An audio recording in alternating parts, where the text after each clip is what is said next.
இன்ஸ்டாகிராமில் அனுபமா மார்பிங் படங்கள் தொடர்பாக தற்போது குற்றவாளி கண்டுபிடிக்கப்பட்டிருக்கிறார். மேலும் விவரங்களை எமது செய்தியாளர் ராஜா வழங்கிட கேட்கலாம். ராஜா, இந்த விவகாரத்தின் பின்னணி என்ன? முழு விவரங்களை பதிவு பண்ணுங்க.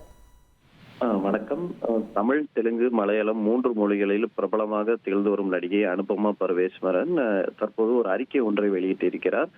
அதாவது சமூக வலைதளங்களில் தவறான மற்றும் அவமதிப்பான தகவல்களை பரப்பிய சம்பவம் குறித்து ஒரு அறிக்கை வெளியிட்டிருக்கிறார்.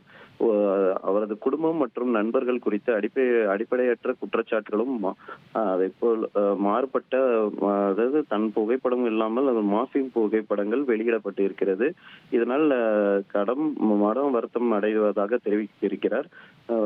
அதற்கு பிறகு அவர் கேரள மாநில சைபர் குற்றப்பிரிவுக்கு புகார் ஒன்றை கொடுத்திருக்கிறார். புகாரின் அடிப்படையில் போலீசார் விசாரணை நடத்தியிருக்கிறார்கள். விசாரணையில் பல போலி கணக்குகள் மூலம் திட்டமிட்டு வெறுப்பை பரப்பிய ஒரே ஒரு நபர் இதற்கு காரணம் என கண்டறியப்பட்டிருக்கிறது.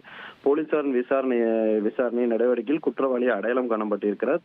அதிர்ச்சியளிக்கும் வகையில் அந்த குற்றவாளி தமிழ்நாட்டை சேர்ந்த 20 வயது இளம் பெண் என தெரிய வந்திருக்கிறது. நடிகை குற்றவாளியின் இளம் வயதை கருத்தில் கொண்டு அவரது அடையாளத்தை வெளிப்படுத்த வேண்டாம் என முடிவு செய்துள்ளார்.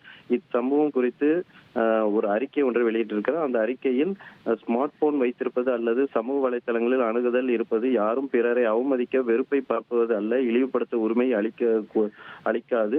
இணையத்தில் செய்யப்படும் ஒவ்வொரு செயலும் பொறுப்புண்டு.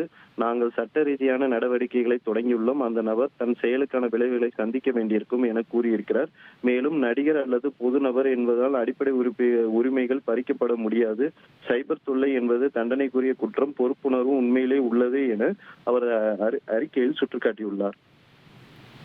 விவரங்களுக்கு நன்றி ராஜா. இனி செல்லும் இடமெல்லாம் செய்தி.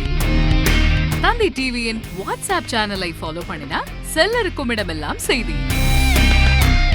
இதோ QR கோட், இப்பவே ஸ்கேன் பண்ணுங்க, ஃபாலோ பண்ணுங்க.